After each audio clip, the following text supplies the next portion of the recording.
what's up guys, and welcome to Xbox On. Now here are some gory moments in gaming that will leave some people needing a blood transfusion.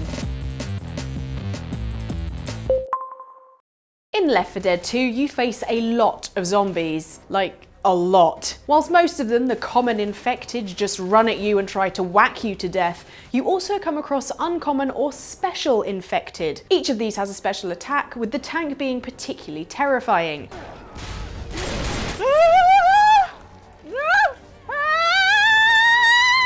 However, there is one amongst them that has a very unpleasant and gory attack.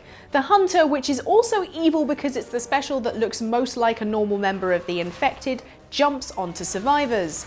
He then proceeds to claw at their abdomens, hoping to disembowel them with his bare hands. Lovely. It's also extra gory compared to other attacks, as it's one of the few that takes the camera into third-person mode, so you can see everything whilst being able to do nothing. Thanks, Valve. So mean. Doom is just one of those all-time classics, and you can't exactly say the first couple were very gory with pixels around the size of your fists. However, that has completely changed in Doom 2016, where if you have a weak stomach, you might want to grab a bucket. Glory kills have taken it to a whole new level. You know, you can now just casually rip someone's arm off, or their leg, break their neck, pull out a demon's guts, and watch them explode. Oh, and you can stab them in the eye with their own horn. You know, just a casual amount of gore you expect to see on a Friday night at 3 AM. Super Meat Boy is a much beloved indie platformer, which is not only unsuitable for kids thanks to it being super hard, but because of all the blood. Yes, it may be all pixels, but thanks to Super Meat Boy not having any skin, the red stuff gets everywhere. Every surface he touches leaves a splatter of blood, a lovely memory of his brief time on that spot. But the goriest moments in this game come to us courtesy of buzzsaws. I mean, don't they always? Mess up a jump by a buzzsaw and Super Meat Boy will mess up the area by having his insides explode all over the area. Lovely. Also, the best bit about Super Meat Boy is that it taunts you with your failures, as on every single level you play, you can see all your previous attempts plastered over every surface. Great. Dead Space was a game that scared the living daylights out of me, and the opening sequence in Dead Space 2 just quite frankly shocked me, as it opens up with Franco finding Isaac in a straitjacket, and then BAM! I honestly did not see that coming, as it just bursts through his chest and then gets stabbed through the head before he starts to screech, which freaked me out a little bit more, as then his whole body starts to tear apart as he's turning into a necromorph. And then as you're running away, you end up jumping out of your skin as you get launched onto by a necromorph who ends up getting crushed by the door. In Kingdoms of AMALUR Reckoning, the game opens up with your character flat on a cart, with two gnomes discussing how well your dead body held up in experiments. Wait, what? And before you've had the chance to work out why you're dead, they dump you down a chute into darkness. But you're not dead for long. No, you are the fateless one who can change their fate and save the world. A hero brought back to life in the weird gnome experiments. Abracadabra! That's a joke for the medical students out there. However, the whole coming back to life thing is very delayed, and you wake up much later at the bottom of the chute in a pile of corpses.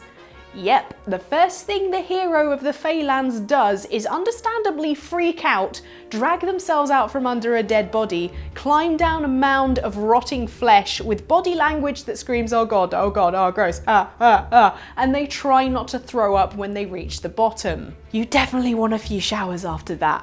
All that congealed blood. Whoa.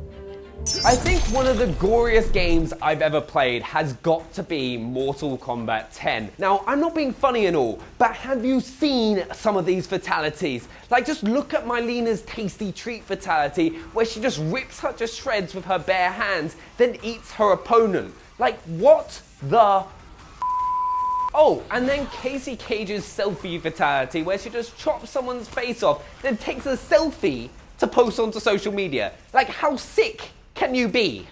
And I think the one thing that did it for me is when Jax just rips out someone's ribs, stabs them in the head with them, and then breaks their neck. Like, how much gore becomes too much?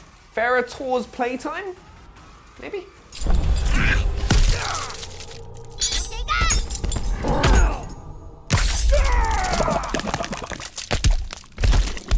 Now, in Fallout 4, you can get rid of your enemies in quite a few different ways. You can blast them with grenades, shoot them, or smack them in the head with a melee weapon.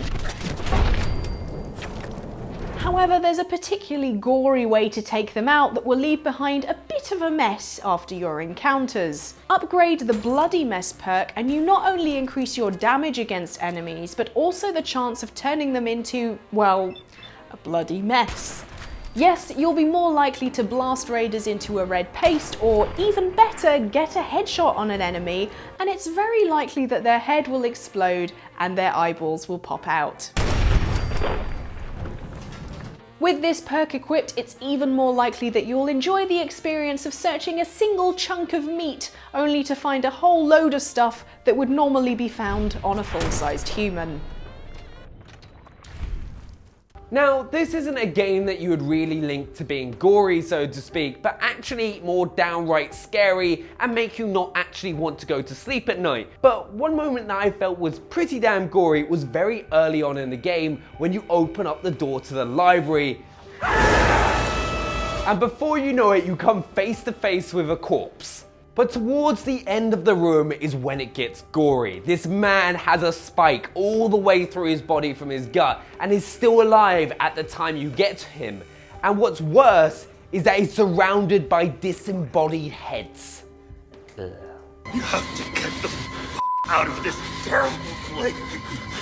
I personally like to refer to the 2013 Tomb Raider as the infinitely bloody trials of Lara Croft. Not only does she have the most horrific start to her adventure on Yamatai, setting herself on fire and landing on a spike, but she has a ton of other dangers to get through. For the reboot, Lara really has to learn to survive, and quickly, lest she suffer a horribly brutal death.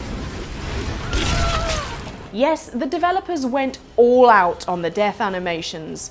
Every time Lara fails, i.e. you fail, we have to watch as Lara suffers a horribly graphic fate. One that stuck with me on my first playthrough was when Lara was rushing through the trees on a parachute, and if you don't steer her in the right direction, she gets impaled on a massive spiky branch right through her chest. Oh, lovely. I thought archaeology was safe. This is not what happens on Time Team.